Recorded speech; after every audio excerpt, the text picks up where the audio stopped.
যারা বলে আমার কোনো গুণ নেই, আমি বলি প্রত্যেকটা মানুষেরই কিন্তু গুণ আছে। গুণ ছাড়া কোনো মানুষই কিন্তু চলতে পারে না। একটা মানুষের যেমন কিছু ভালো গুণ আছে, তেমনই কিন্তু কিছু খারাপ গুণ আছে। মানে দোষ গুণ এই দুই নিয়েই কিন্তু একটা মানুষ তৈরি হয়। আমি বলি যে আমার কাছে সবসময় ভালো গুণ আছে, মানে এই নয় যে আমার কাছে কিন্তু খারাপ গুণ নেই। তো আমার কাছেও কিন্তু কিছু কিছু খারাপ গুণও আছে এবং কিছু ভালো খারাপ মিশিয়ে কিন্তু একটা মানুষ তৈরি হয়। তো শুভ সকাল বন্ধুরা, আশা করি তোমরা সকলে খুব ভালো আছো আর আমিও কিন্তু বেশ ভালো আছি।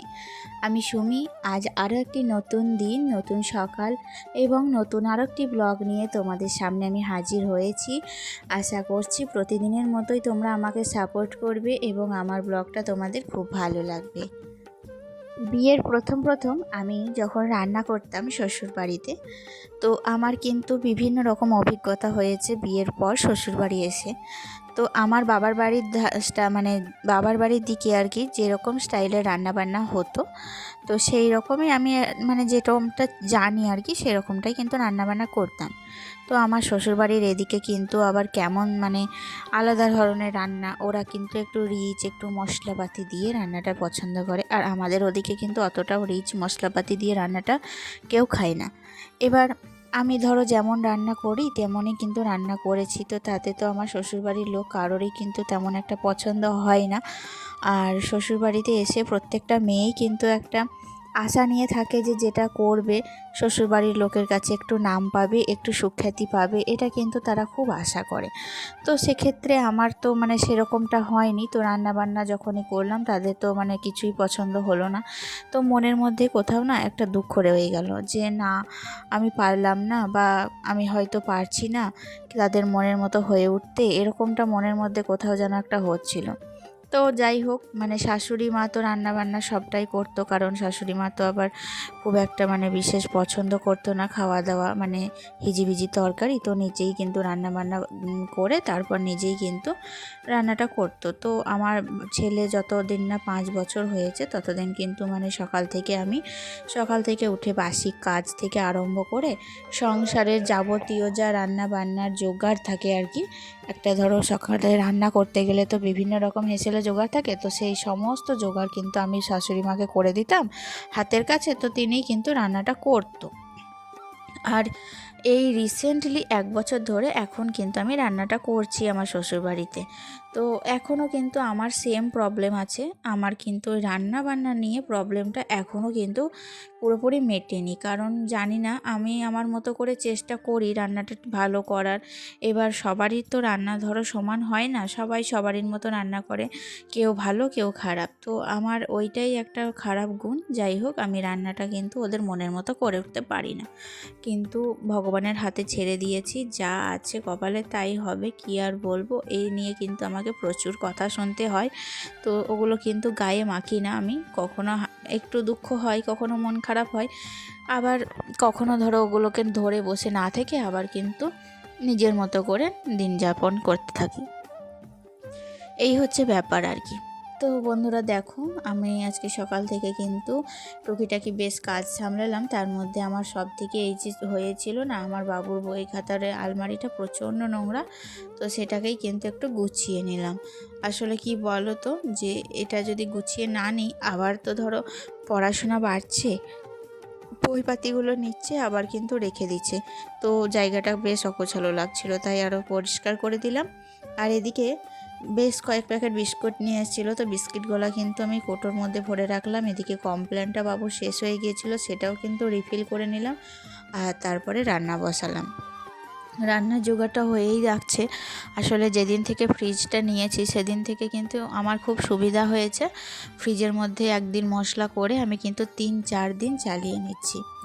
এই যে বললাম দেখো, আজকে রান্না করব এঁচোড়ের তরকারি। তো এঁচোড়ের তরকারি আমি তো ধরো রিচ রান্না একটু ভালো করে মানে মাংসের মতো করে রান্না করার চেষ্টা করি, যাতে ভালো হয়, বাড়ির সবাই খেয়ে তৃপ্তি করে বলতে পারে যে না আজকে রান্নাটা ভালো হয়েছে। কিন্তু এখানেও কিন্তু একটা সমস্যা হয়েছে।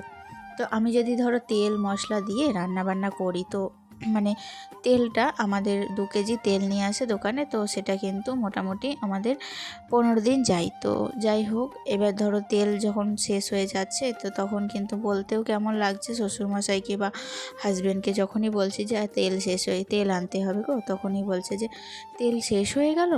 তো এরকম একটা ব্যাপার। এবার ধরো রিচের রান্না করতে না একটু কিন্তু তেল ঝাল মশলা এগুলো লাগে, কিন্তু এদিকে তোমার সব কিছুই কম করবে, আবার এদিকে তোমার রান্নাবান্নাও ভালো খাবে, মানে কী যে মনের আমি কিন্তু কিছুই বুঝতে পারি না। তো সবটা আমি মানে খুব মানে মুখ বুজে অতিরিক্ত ধৈর্য ধরে কিন্তু আমার দিন যাপন করছি। তো যাই হোক, এভাবেই চালানোর চেষ্টা করছি, মেনটেন করার চেষ্টা করছি। জানি না কতদিন পারবো, তবে নিজের সাধ্যটুকু মতো মানে চেষ্টা চালিয়ে যাব আর কি। তো দেখতেই পেলে আজকে কিন্তু একটা নতুন রেসিপি করেছি বন্ধুরা, কি দেখতে পেলে তো, মানে ওই যে ছুটির ডাঁটা, সজনে ডাঁটা যেটা বলে, সেই সজনে ডাঁটাকে সর্ষে ভাজা দিয়ে ভালো করে ডাঁটা চচ্চড়ি। তো ডাঁটা চচ্চড়িটা কিন্তু আজকে খেতে আমার ভীষণ ভালো লাগছিল, একটা নতুন রেসিপি বলতে পারো বছরের শুরুতে। তো আমি তো খুব আনন্দ করেই খেয়েছি, তো বাড়ির সবাই কিন্তু আনন্দ করেই খেয়েছে, মিথ্যে কথা বলবো না। এই আজকে কিন্তু ছুটি ভাজাটা সবাই খুব আনন্দ করে খেয়েছে। তো যাই হোক, তারপরে তো রান্না বান্না করার পর এখন দেখো ঘরগুলো একটু মুছে নিচ্ছি। সকালের টাইমটায় আমি ঘর একবার করে মুছে থাকি, কিন্তু সকালের টাইমটা তো একটু তাড়াহুড়োর মধ্যে থাকে, তো তখন কিন্তু অতটাও মানে খাটের তলায় বা ভিতরের দিকে কর্নারগুলো একটু ডিপভাবে মোছা হয় না। তো তাই জন্য আমি এখন কি করি বলো তো, রান্না বান্না করার পর আমি কিন্তু একেবারে এই কর্নার থেকে আরম্ভ করে ওই কর্নার পর্যন্ত ডিপ করে একটু ক্লিন করে নিই বাড়িঘরটা। তো ফ্রেশ লাগে রান্না বান্না করার পর, একটু ধরো বাড়িঘর পরিষ্কার পরিচ্ছন্ন থাকলে তারপর নিজেও একটু চান টান করে ফ্রেশ হয়ে নিই, তাহলে কিন্তু একটা আলাদা রকমের পরিবেশ হয়। তো যাই হোক, তারপরে দুপুরবেলায় তো একটু রেস্ট নিয়েছিলাম খাওয়া দাওয়া করে। এখন তো বড় দিনের হচ্ছে বেলা, তো এই দুপুরবেলায় কি করব, মানে তাড়াতাড়ি রান্না বান্না করে খাওয়া দাওয়া করে দুপুরবেলায় কিন্তু এখন একটু মানে চোখটা টানছে, জানো, মনে হচ্ছে দুপুরবেলায় একটু ফ্যানটা চালিয়ে দিয়ে একটুখানি শোই। তো এরকমটাই হচ্ছে, কিন্তু কি করব, বেশিক্ষণ তো শোয়াটা হচ্ছে না। ওই যে মানে শুতে যাচ্ছি, তারপরেই কিন্তু আবার উঠে 1 ঘন্টা মতো পর আবার কিন্তু বাবুকে নিয়ে টিউশনে চলে যেতে হচ্ছে। তো যাই হোক, ওর টিউশনিটাও তো যেতে হবে। আর টিউশনি থেকে চলে আসার পর এখন দেখো আমি চলে এসেছি ছাদে। তো বাবার বাড়ি যখন গিয়েছিলাম তখন কিন্তু অনলাইনে আমি ওই যে এনপিকে সারটা দেখতে পেলে না, ওই সারটা কিনেছিলাম। তো ওটাই আমি এখন এই যে 1 বালতি জলের মধ্যে 5 গ্রাম মতো নিয়ে গোটাটা গুলে প্রত্যেকটা গাছের গোড়ায় কিন্তু দিয়ে দেবো। এটা দিলে গাছের খুবই ভালো উপকার হয়। গাছে নাকি, আমি কিন্তু ফার্স্ট টাইম দিচ্ছি, হ্যাঁ, আমি কিন্তু জানি না এখনও, শুনেছি যে খুব ভালো উপকার হয়। গাছে কিন্তু মানে মূল শক্ত হয়, এছাড়া পাতাগুলোও সবুজ হয়ে থাকে, গাছের বৃদ্ধি ভালো হয়, ফুল ভালো ফোটে। তো সেই কারণেই দেওয়া। তো দেখা যাক কেমন থাকছে, সেগুলো দেখে তোমাদের কিন্তু পরে আবার আপডেট দেবো আমি। তো তারপরে কিন্তু আমি অল্প অল্প পরিমাণ করে প্রত্যেকটা গাছের গোড়ায় একটু একটু করে জল দিয়ে দিলাম। আসলে বেশি পরিমাণ দেওয়াটা উচিত না, বেশি পরিমাণে যদি দেই তাহলে কিন্তু আবার গাছের শিকড়গুলো পুড়ে যেতে পারে। তো যাই হোক, দেখো বন্ধুরা, আর এখন বিকেলের সমস্ত কাজগুলো আস্তে আস্তে সারছি, কারণ এই যে ছাদের উপরে মেলা মানে জামা কাপড় সমস্তটা পড়ে রয়েছিল, সেগুলোই এখন আমি একে একে তুলবো এবং এখানে তুলে সেগুলো ভাঁজ করব। আর আমার ছেলের কাণ্ড দেখছো, আমি কিন্তু যেখানে যাব আমার ছেলেও ঠিক সেখানে। তো চলে এসেছে আমার সাথে ছাদে, আর ও কিন্তু নিজের মতো করে খেলছে। আসলে কি বলো তো, বিকেল টাইমটা এমনই একটা জিনিস যখন বাচ্চারা কিন্তু তাদের খেলার সময়, তারা নিজস্ব বন্ধু বান্ধব তাদের সাথে কিন্তু খেলতে বেরোয়, কিন্তু আমাদের পাড়াটা এমনই একটা পাড়া যেখানে কোনো বাচ্চা কাচ্চা কিচ্ছু নেই। আমার ছেলে একাই পড়ে গেছে, তো কার সাথে খেলবে কি করবে, তাই সব সময় বড়দের সাথেই ঘুরে বেড়ানো। আমি এসেছি ছাদে, তো আমার সাথেই এসেছে আর একা একাই খেলছে, কি আর করবে বলো। তো যাই হোক, দেখো ওর বাবা তো টিউশনি পড়াচ্ছে, তো সেই কারণে বাবার সাথেও খেলাটা হচ্ছে না।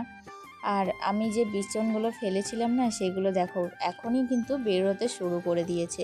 মাত্র 2 দিন হলো ফেলা, তো এর মধ্যে যে এত তাড়াতাড়ি বেরিয়ে যাবে বুঝতে পারিনি। আসলে এটা কেনা বেচন তো, তাই এই দেখো এই টবটাতে বেরিয়ে পড়েছে।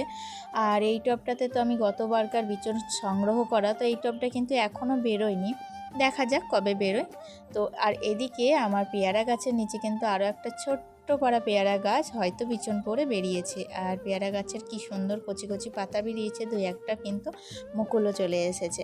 তো যাই হোক, গাছ লাগানোর পরে সেই গাছে যখন ফল ধরে তখন কিন্তু তার আনন্দটা আলাদা, তাই না বন্ধুরা? আমি ছোট্ট থেকে কিন্তু আমার শখ গাছ লাগানো, তো সেই গাছ লাগিয়েছি এবং আমার ছাদ বাগানে যে একটা পেয়ারা গাছ থাকবে এবং তাতে অজস্র মুকুল আসবে এবং ফলও দেবে আমাকে, আমি কিন্তু সত্যিই ভাবতেই পারিনি। তো এখন তো দেখো পূর্ণ গোধূলি লগ্ন, সূর্য মামা তো একেবারে অস্ত যাচ্ছে। আর এদিকে এবছর না আম গাছ বলো বেল গাছ বলো প্রচুর মুকুল এসছে, সেটাই তোমাদের সাথে শেয়ার করলাম। আর এই দেখো সূর্য মামা এখন কিন্তু অস্ত যাচ্ছে, আর আমি একটুখানি ছাদের মধ্যে ঘোরাঘুরি করব, তারপর নিচে যাব, নিচে গিয়ে সংসারের কাজে আবার লেগে পড়ব। তো চলো তাহলে বন্ধুরা, আজকের মতো ব্লগটি তাহলে আমি এখানেই শেষ করছি। দেখা হচ্ছে নেক্সট ব্লগে। আজকের ব্লগটি তোমাদের কেমন লাগলো অবশ্যই কমেন্ট করে জানাবে, আর অবশ্যই কিন্তু লাইক এবং শেয়ার করে দেবে। তাহলে তোমরা সুস্থ থেকো, ভালো থেকো, আর নেক্সট ব্লগে আবার দেখা হচ্ছে। টাটা।